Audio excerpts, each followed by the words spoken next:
자, 두 번째 작품 속의 시의 사전을 확인해 보겠습니다. 모란이 나오죠. 중요한 거는 이 시에서 소재를 묻는 문제가 많이 나오거든요. 그렇기 때문에 시에 대한 의미는 반드시 알아두고요. 모란은 화자의 소망과 희망을 의미하겠죠. 다른 말로 모란이 봄으로 이렇게 연결되겠죠. 모란이 피는 계절, 소망이 이루어지는 계절입니다. 결국 소망 자체의 대상은 모란이라면 소망이 이루어지는 계절은 봄이고요.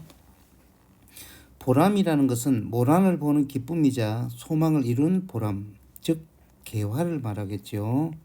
꽃이 피었을 때 화자는 기뻤다. 360날은 서러움, 즉 기다림의 시간이 되겠지. 여러분 기다림의 시간이 됩니다. 기다림의 시간이라고 규정하시고, 찬란한 슬픔의 봄이라고 나오는데요. 자, 이 찬란한 슬픔의 봄이 역설입니다. 자, 이렇게 해볼까요? 자, 좀 크게 해서 찬란한 슬픔의 봄이죠. 그러면 여러분 이제 빨리 판단을 하셔야 될 게, 찬란한 것도 슬픔도 모두 봄을 가리키고 있죠. 이런 걸 수식성에 의해서 발생하는 역설이라 합니다. 무슨 형용이라죠. 그러면 찬란함은 뭘까? 찬란함은 바로 개화가 되겠죠. 봄이라는, 그렇죠, 시간은 나에게 뭐를 준다? 찬란한, 즉 모란과의 모란이 피는 거죠. 모란이 핀다는 걸 의미합니다. 그런데 모란이 피는 시간은 유한적이죠. 짧죠. 그러면 이 슬픔은 뭐냐? 결국 모란이 지고 마는 겁니다. 모란이 지고 마는 거죠. 지고 마는 거죠. 그러면 이것은 개화가 아니라 낙하로 규정해야 되겠죠. 요 두 가지의 감정이 봄이라는 계절을 통해서 화자에게 전달된다. 그러나 찬란함이 다시 슬픔, 슬픔이 찬란함으로 가는 봄을 화자는 기다린다. 이렇게 보시면 되는 거고, 모란이 피기까지는이 대한 여기 이제 선생님이 설명했던 요거를 여기 가지고 오면 되죠. 봄에 대한 기다림이 봄의 상실로 가고 다시 기다림으로 바뀐다는 순환 구조를 시의 형식에서는 수미 무슨 법? 상관법으로, 그렇죠. 수미 상관법이 지향하는 게 뭘 말하는지 아시겠죠? 결국 계절의 순환을 보여주고 있다라고 보시면 되고, 모란이 피기를 기다리다가 모란이 피면 기뻐하고 모란이 지면 절망에 빠지고, 그러면서 또 모란이 피기를 기다리는 과정이 반복됨으로써 꽃이 지는 것은 영원히 사라지는 것이 아니라, 이거 조심해야 됩니다. 영원히 사라지는 것이 아니라 때가 되면 다시 피는 것이고, 이러한 삶이 곧, 그렇죠, 우리의 인생이라는 걸 화자는 깨달았다. 이렇게 보시면 되고, 그 깨달음은 인고의 시간을 바탕으로 하겠죠. 360일이라는 인고의 시간을 통해서 모란이 피는 날, 모란이 지는 날 사이에 계속 왔다 갔다 하는 겁니다.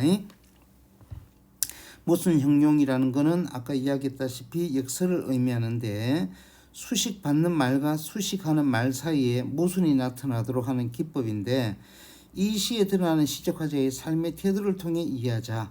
모란이 삶의 소망으로 삼는 사람은 모란이 피는 기쁨과 지는 슬픔을 해마다 겪게 되므로 모란을 기다릴 때부터 이미 그 꽃이 지게 된 후의 슬픔을 화자는 알고 있다.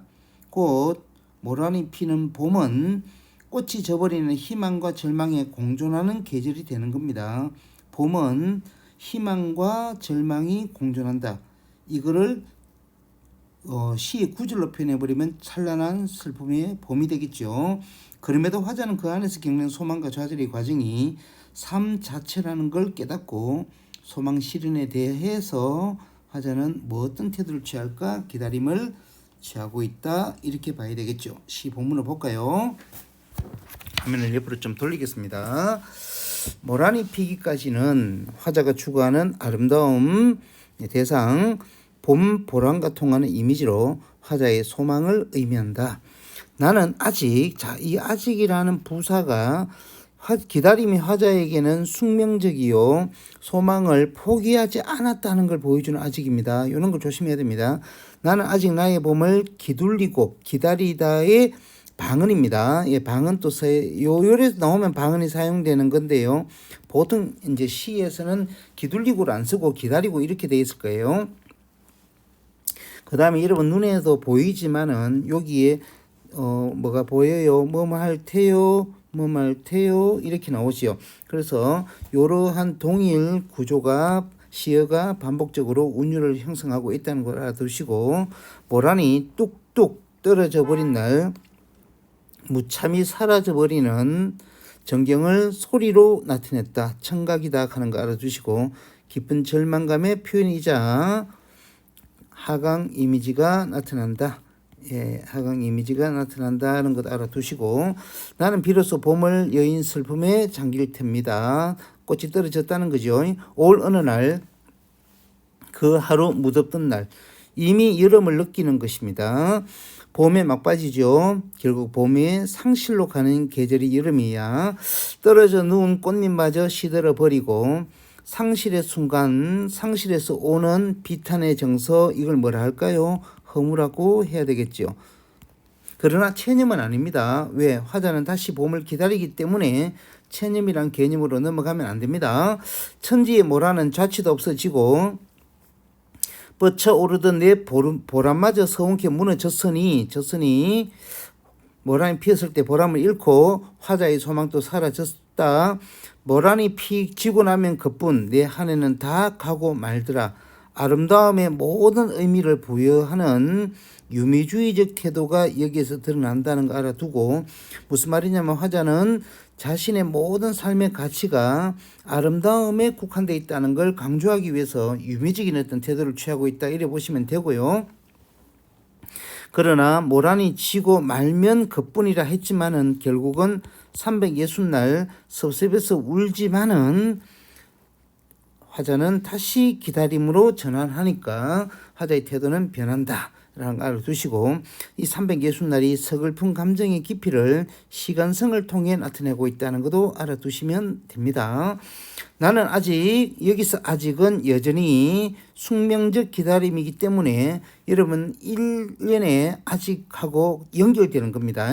그러므로 1년에서의 아직은 마지막 몇 년이죠?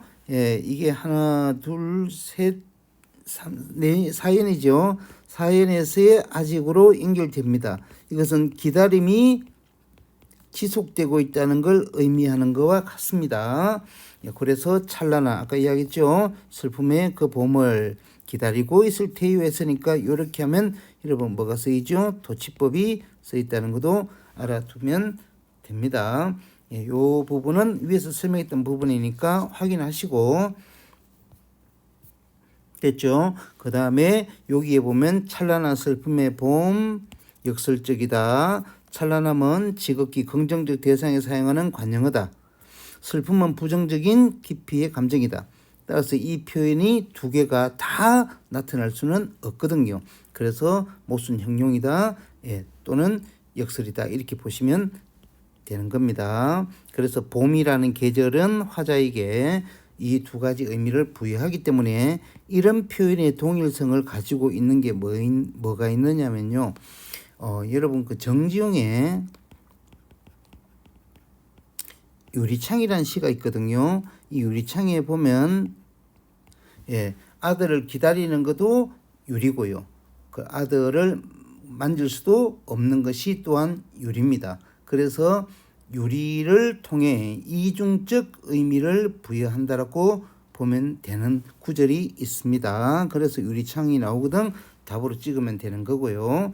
그 다음에 주제의식을 나타내는 어떤 표현 방법도 이런 거 알아두시면 됩니다. 부사어 아직이라는 거 반복하고 있다는 거, 여성적 어조입니다. 그리고 경어체를 사용하고 있다는 거, 그 다음에 감각적 묘사, 특히 뚝뚝이라는 어떤 요소를 통해 하강 이미지를 강조하고 있고, 과장법이라는 것은 유미성을 나타내는 거죠. 유미주의가 내 삶, 유미적인 요소가 내 삶의 모든 전체다. 가치의 전체를 그렇지 가진다. 그래서 그걸 잃어버리는 것 자체가 과장됐다. 그러나 미를 그만큼 강조하기 위해 사용했다.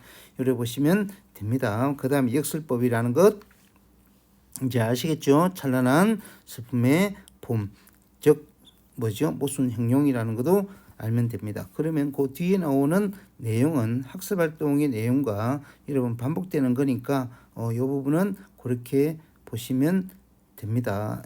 요 3번은 별표 치놓고 알아두시면 되고요. 자, 이렇게 해서 몰아내피기까지는의 내용을 전체적으로 다 훑어봤는데 한 번 더 찬찬히 여러분 읽어보시고 그리고 문제를 풀어보면 시험 범위에서 크게 어려움 없이 시를 접근할 수 있다 생각합니다. 다음 강의에서 볼게요.